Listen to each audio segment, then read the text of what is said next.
In American Wild West lore, the name Doc Holliday emerges as a legendary figure.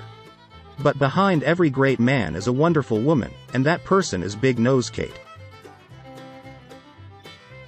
Kate finds herself drawn to the excitement and adventure of the Wild West.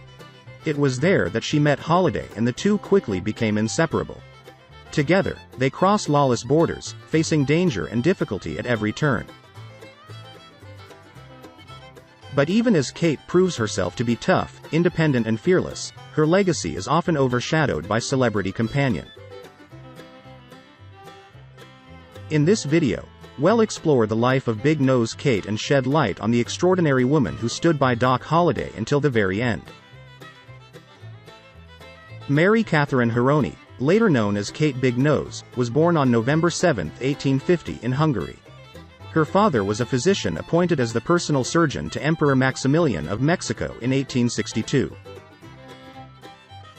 The Hironi family left Hungary and moved to Mexico after his appointment. However, in 1865, Maximilian's rule ended and the Hironi family was forced to flee the country. They eventually settled in Davenport, Iowa, where Kate would spend her adult years. At the age of 14, tragedy struck Big Nose Kate, when her mother died on March 26, 1865. Just 2 months later, her father also died. Kate and the rest of the children were placed in foster care. In 1867, Kate was cared for by a man named Otto Smith. However, she did not stay with him for long. Kate boarded a steam train to St. Louis, Missouri without permission. The ship's captain, Fisher, discovered her, but instead of sending her back, he allowed her to stay in St. Louis. Kate took the name Fisher and enrolled in a convent school. Kate later married a dentist named Silas Melvin, and the couple had one child together. However, both husband and child died in the same year from yellow fever. By 1874, Kate had made her way to Wichita, Kansas. There she began working in a sports house run by Nellie Bessie Earp, wife of James Earp. While Kate claims that she did not meet Wyatt Earp until later in Fort Griffin, Texas, historical speculation suggests that she may have been romantically involved with him during her time in Wichita. It is known that Wyatt was also present in Wichita around this time, leading to many speculations about a potential relationship between the two. In 1875, she took the name Kate Elder, and went to Dodge City, Kansas, where she worked as a disco dancer. She then moved to Fort Griffin, Texas, where she met Doc Holliday at John Shanzy's saloon, where he was dealing cards. That's when Kate was given the nickname Big Nose. Despite working as a disco girl and prostitute, Kate is known for her tough, stubborn personality and shares a temperament with Doc. She doesn't belong to any man or family and claims the business because she likes it. Kate and Doc have spent years traveling together, visiting places like Kansas, Colorado, South Dakota and New Mexico. However, their relationship was often turbulent. Kate occasionally returned to work as a prostitute.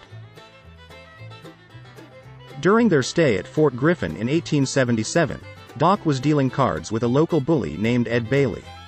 Bailey is unimpressed with Doc's reputation and begins to annoy him by looking at discarded cards, which is against the rules of Western poker. This violation may result in the player losing the bet. Despite the fact that Doc Holliday warned Ed Bailey twice, he continued to violate the rules of Western poker by picking up discarded cards.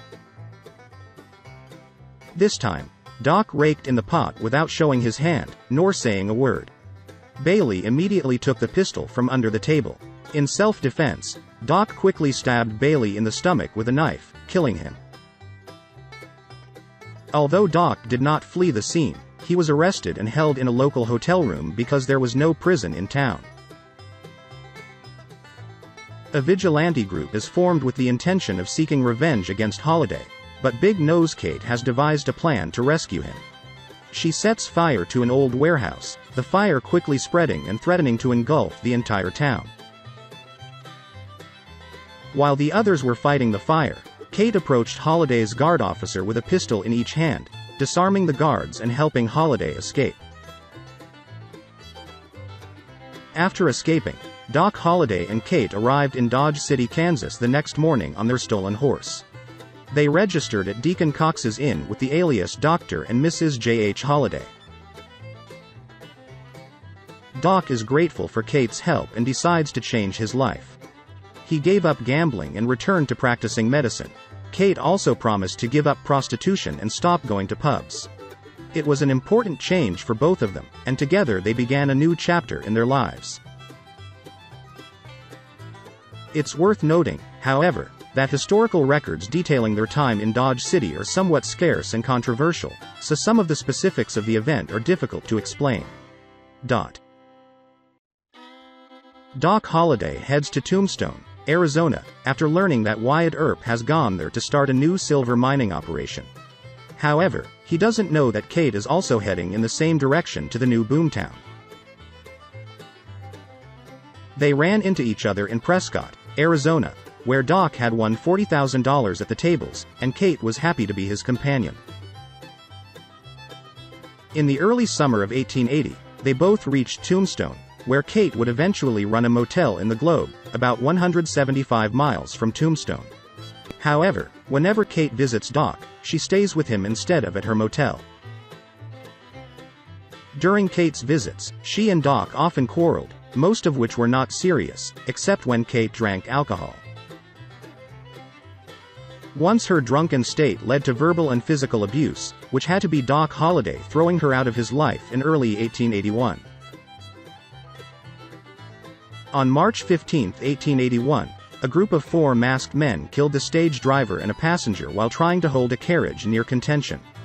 The Cowboys of Tombstone quickly seized the opportunity and accused Doc Holliday of being one of the ringleaders. The sheriff in charge of the investigation found Kate, who was still berating Doc for throwing her out while she was drunk. He gives her more whiskey and convinces her to sign an affidavit claiming that Doc was one of the masked passers-by who killed the stage operator.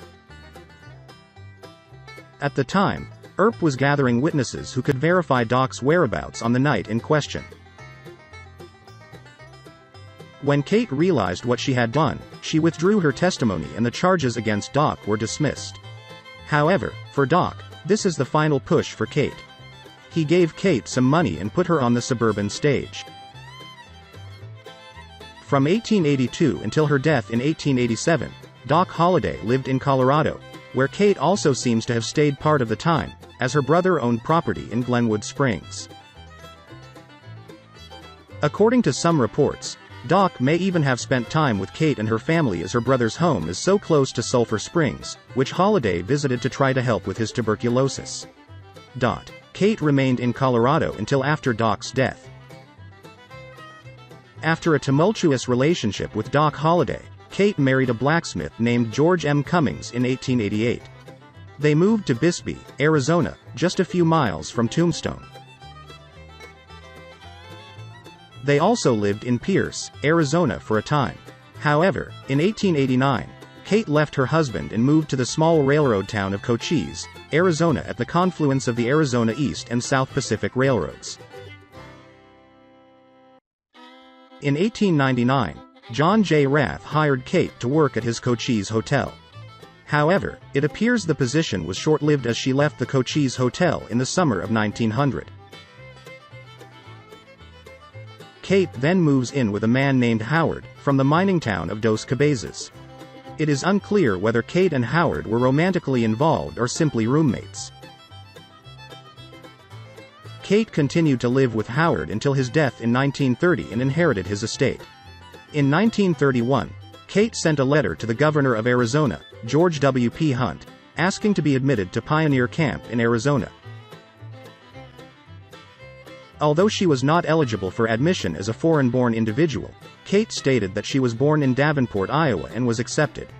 She resided at Pioneer's home until her death on November 2, 1940, just 5 days away from her 90th birthday.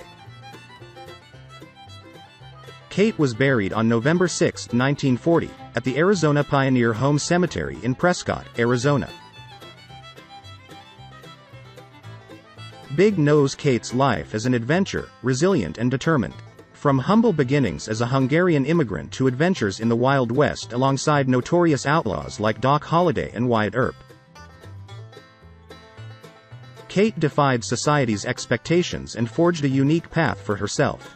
As we reflect on the life of Big Nose Kate, we have been inspired to live with the same courage, passion, and determination as hers.